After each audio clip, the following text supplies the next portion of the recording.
ప్రస్తుతం మనం మహబూబాద్ జిల్లాలో ఉన్నాము. మహబూబాద్ నియోజకవర్గం సమయం స్థానిక ఎమ్మెల్యే డాక్టర్ మురళీనాయక్ గారు అయితే ఇవాళ 24వ వార్డులో ఘనంగా అయితే ముగ్గుల పోటీ అయితే నిర్వహించారు. దీనికి పరిశీలించడానికి చూడడానికి ఆనందం వ్యక్తం చేస్తూ ఇక్కడ ప్రశాంతంగా వాతావరణంలో అయితే డాక్టర్ ఎమ్మెల్యే మురళీనాయక్ గారు మనతో ఉన్నారు. సార్ ఎలా అనిపిస్తుంది, ఎట్లా అనిపిస్తుంది? సంక్రాంతి పండుగను పురస్కరించుకొని అయితే ముగ్గులు అయితే వేశారు, మీకు ఎలా అనిపిస్తుంది?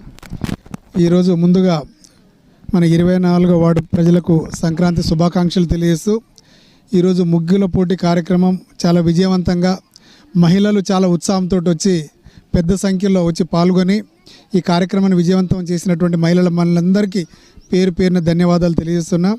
ఇక్కడ చాలామంది మహిళలు మహాలక్ష్మి పథకాలు ఏదైతే కాంగ్రెస్ ప్రభుత్వం అధికారంలోకి వచ్చిన తర్వాత ఇచ్చిన గ్యారెంటీలలో భాగంగా 6 గ్యారెంటీలు చాలామంది ఇందులో చిత్రీకరించడం జరిగింది. వారికి అందరికీ ప్రజల నాడులలో ప్రతి ఒక్క కోణంలో వాళ్ళు ప్రభుత్వం చేస్తున్న సంక్షేమ పథకాలను వాళ్ళు గుర్తించుకుంటున్నారు. అదేవిధంగా ఇక్కడ మనం చూస్తున్నాం ఇందిరమ్మ ఇల్లులు, అదేవిధంగా అనేక సంక్షేమ పథకాలు, కళ్యాణ లక్ష్మి పథకం, మహాలక్ష్మి పథకం కింద ఉచిత బస్సు, 200 యూనిట్ల వరకు ఉచిత విద్యుత్ కరెంటు, అదేవిధంగా రైతు బీమా, రాబోయే రోజుల్లో రైతు భరోసా, ఇందిరమ్మ ఇల్లులు. ప్రజలు అందరికీ ఎక్స్పెక్టేషన్స్ బాగుంది. దానికి తదనుగుణంగానే ప్రభుత్వం చాలా పకడ్బందీగా ఉన్న సంక్షేమ కార్యక్రమాలన్నీ చాలా విజయవంతంగా చేస్తున్నందుకు గౌరవ ముఖ్యమంత్రి వర్యులకు, అదేవిధంగా ఉప ముఖ్యమంత్రి వర్యులకు అందరికీ పేరు పేరున ధన్యవాదాలు, కృతజ్ఞతలు తెలియజేద్దాం. సార్, ఇది గతంలో ఇలాంటి ముగ్గుల పోటీలు అంటే ఎక్కువగా ఉండకపోయేది. మీ ప్రభుత్వం వచ్చిన తర్వాత ఇలాంటి కార్యాచరణలో తీసుకున్నారు, మీకు ఎలా అనిపిస్తుంది? ముఖ్యంగా మన కాంగ్రెస్ ప్రభుత్వం అధికారంలోకి వచ్చిన తర్వాత మహిళలను వారికి గౌరవ స్థానం ఇవ్వాలని చెప్పేసి 1,00,000 మంది మహిళలు, 1 కోటి మంది మహిళలకు కోటీశ్వరులను చేయాలని, అదేవిధంగా అన్ని సంక్షేమ కార్యక్రమాలు మహిళల పేరు మీదనే ఉండడంతో మహిళలు ఉత్సాహంగా బయటకు వచ్చి వారికి ఇచ్చినటువంటి గౌరవానికి అనుగుణంగా అందరూ వచ్చి ముగ్గుల పోటీల్లో చాలామంది పాల్గొంటున్నారు. అదేవిధంగా పాల్గొన్న తరుణంలోనే అన్ని సంక్షేమ కార్యక్రమాలని ముగ్గుల పోటీల్లో వాళ్ళు చూపిస్తూ ఉన్నారు. అంటే ప్రభుత్వం వారికి ఎంత చిత్తశుద్ధి ఉందో వారికి అర్థమవుతా ఉంది.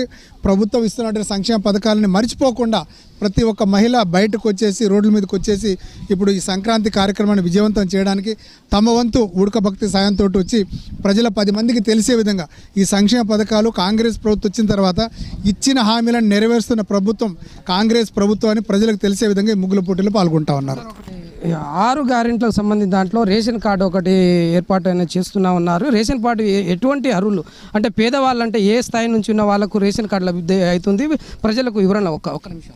ఇప్పుడు రేషన్ కార్డులు గతంలో రేషన్ కార్డులు ఎప్పుడో 5-6 సంవత్సరాల క్రితం ఇవ్వడం జరిగింది. మన ప్రభుత్వం వచ్చిన తర్వాత ఆర్టిఫిషియల్ ఇంటెలిజెన్స్ తోటి స్మార్ట్ కార్డులను రూపొందించడం జరిగింది. నిజమైన పేదవాడు, లబ్ధిదారుడు, ఆయనకు భూమి లేనివాడు, ఇల్లు లేని వాళ్ళకు ఎవరైతే ఉన్నారో వాళ్ళకు ఒక కూలమానంగా పెట్టుకొని 5 ఎకరాల లోపు ఎవరైతే ఉన్నారో వాళ్లకు, అదేవిధంగా ఇల్లు లేని వాళ్లకు, వీళ్ళందరినీ తీసుకొని ఒక స్మార్ట్ కార్డును రూపొందించి వాళ్ళకు ఈ మన రేషన్ కార్డులో వాళ్ళని ఇమ్మడించడం జరిగింది.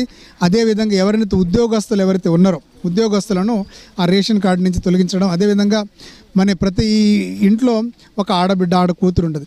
పెళ్ళి కాగానే తర్వాత వెంటనే వాళ్ళు అప్లై చేసుకోగానే తల్లిదండ్రులు ఉన్న పేరులో ఉన్నటువంటి ఆ రేషన్ కార్డుని అక్కడ తొలగించి ఆటోమేటిక్గా అత్త వాళ్ళ ఇంట్లో వాళ్ళ పేరు నమోదవుతూ ఉంది.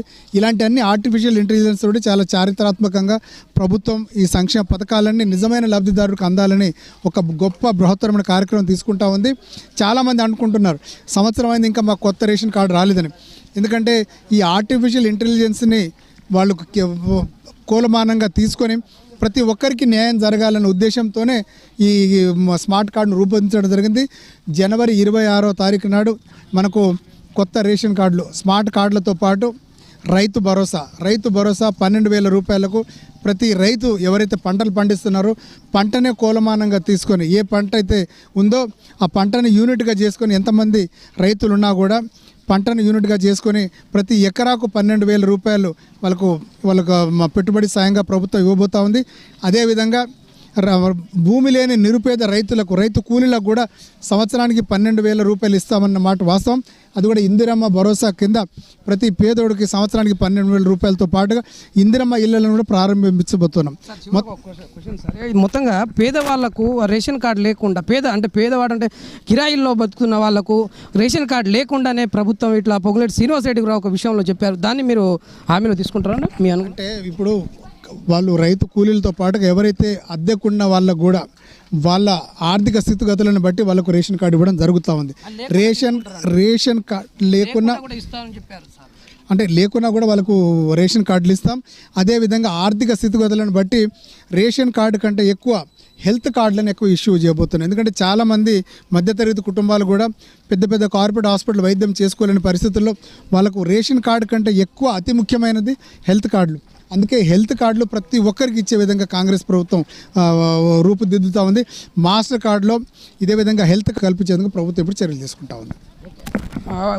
బ్రైట్ అయితే గొప్ప ఒక న్యూస్ అయితే కాంగ్రెస్ ప్రభుత్వం ప్రజల్లోకి తెచ్చింది. అది 26వ తారీఖున రేషన్ కార్డులకు సంబంధించింది అయితే మొత్తం తెలంగాణ రాష్ట్ర వ్యాప్తంగా వాళ్ళకు రేషన్ కార్డుల సంబంధించిన దాంట్లో పూర్తి స్థాయిలో వాళ్ళకు అందే విధంగా ప్రభుత్వం కాంగ్రెస్ ప్రభుత్వం పనిచేస్తుందని అందుతుందని కూడా శాసనసభ్యులు డాక్టర్ మురళీ నాయక్ చెప్తున్న పరిస్థితి ఇది.